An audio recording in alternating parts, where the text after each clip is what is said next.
सास बनी डंडे वाली भूत। शिखा की नई नई शादी हुई थी। उसका मायका और ससुराल दोनों कानपुर में ही थे, इसलिए उससे मिलने उसके भाई अक्सर आते जाते रहते थे। ये बात शिखा की सास मीना को बिल्कुल पसंद नहीं थी। मम्मी जी, आज राहुल भैया आ रहे हैं। कौन, तेरे चाचा का लड़का? जी मम्मी जी। अरे पर वो तो दिल्ली में रहता है ना। हाँ मम्मी जी, उन्हें कल सुबह दिल्ली के लिए निकलना है, तो वो आज मुझसे मिलते हुए कल सुबह यहीं से निकल जाएंगे। हमने तो धर्मशाला खोल रखी है ना। कुछ कहा क्या मम्मी जी? मैंने कहा हाँ हाँ, आने दे तेरे भैया को, जमकर खातिरदारी करेंगे। अब तो कुछ करना ही पड़ेगा, इससे पहले कि मेरा घर धर्मशाला बन जाए। ये कैसी बातें कर रही हो मीना? सच ही तो कह रही हूँ। अभी इसकी शादी को साल भर भी नहीं हुआ और आए दिन इसके घर वाले आ धमकते हैं। अरे तो क्या हुआ, वो इसी शहर में रहते हैं तो हाल चाल लेने आ जाते हैं। इस बार मैं उनका हाल और चाल दोनों ही बिगाड़ दूंगी। अब बहुत हो गया जी। अरे ये कैसी बातें कर रही हो, हे भगवान। बस आप तो देखते जाइए। शाम को राहुल आता है।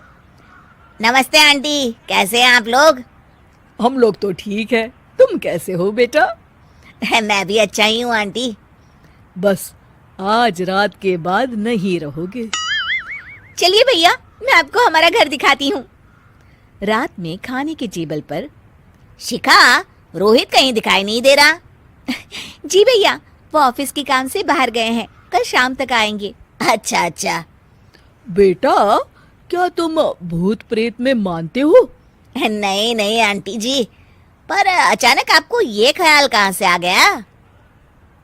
पता नहीं क्यों, कभी कभी मुझे लगता है जैसे रात के समय बैठक में कोई घूमता रहता है। ये आप क्या कह रही हैं मम्मी जी? हाँ, तुम लोग घबरा ना जाओ, इसलिए मैंने आज तक इस बारे में कुछ नहीं कहा। ये आपका वहम होगा आंटी जी, ऐसा कुछ नहीं होता। हो सकता है। चलो अब मेरा सोने का टाइम हो गया है तो चलती हूँ मैं।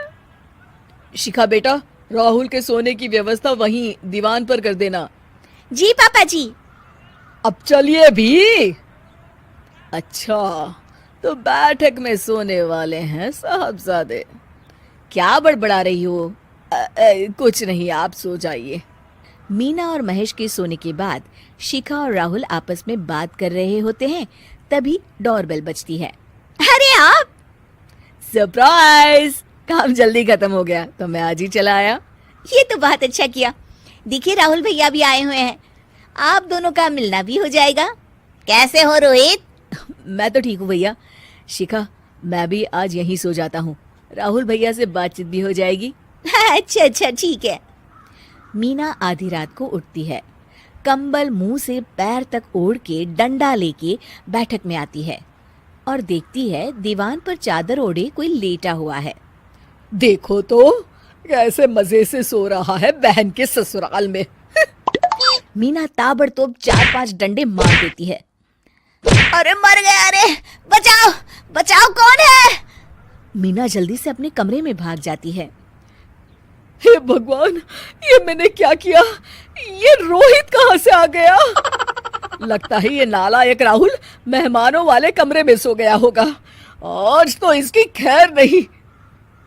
उधर बैठक में, अरे क्या हुआ रोहित? मैं बाथरूम में था, तुम्हारे चिल्लाने की आवाज सुनी। पता है भैया, मैं सो रहा था, अचानक से कोई आकर मुझे डंडे मारने लगा। ये क्या कह रहे हो? लगता है तुम भी आंटी की तरह भूत प्रेत में मानते हो। नहीं नहीं भैया, सच में कोई आया था। मैं तो जा रहा हूँ मेहमानों वाले कमरे में सोने के लिए। इस समय अपने रूम में जाऊंगा तो शिखा की नींद खराब हो जाएगी। ठीक है भाई, जाओ तुम, जहाँ तुम्हारा भूत डंडा लेके ना आ सके। थोड़ी देर बाद मीना कंबल ओढ़ के डंडा लेकर मेहमानों वाले कमरे में पहुंच जाती है। वो बिस्तर पर सोए रोहित को फिर डंडों से मारने लगती है। अरे मर गया, अरे मर गया। तू भूत प्रेत में नहीं मानता ना? ये ले, अब डंडे खा। हैं? ये तो माँ की आवाज है। रोहित कंबल खींच देता है। बेटा तू! अरे ये क्या कर रही हो माँ? मार मार के मेरा भरता बना दिया आपने। माफ कर दे मेरे लाल, मैंने तो तुझे ही मार मार के लाल कर दिया। मैं तो उस राहुल के बच्चे को सबक सिखाना चाहती थी। राहुल भैया को? हाँ बेटा, मुझे लगा अगर उसे डंडे मारूंगी तो शिखा के मायके वाले यहाँ आना छोड़ देंगे। हे भगवान, माँ ये घर शिखा का भी है, उसके घर वाले जब चाहे आ सकते हैं। हाँ बेटा, आज मुझे भगवान का इशारा समझ में आ गया। मैं कितना गलत करने चली थी और अपने ही बेटे को चोट पहुंचा दी।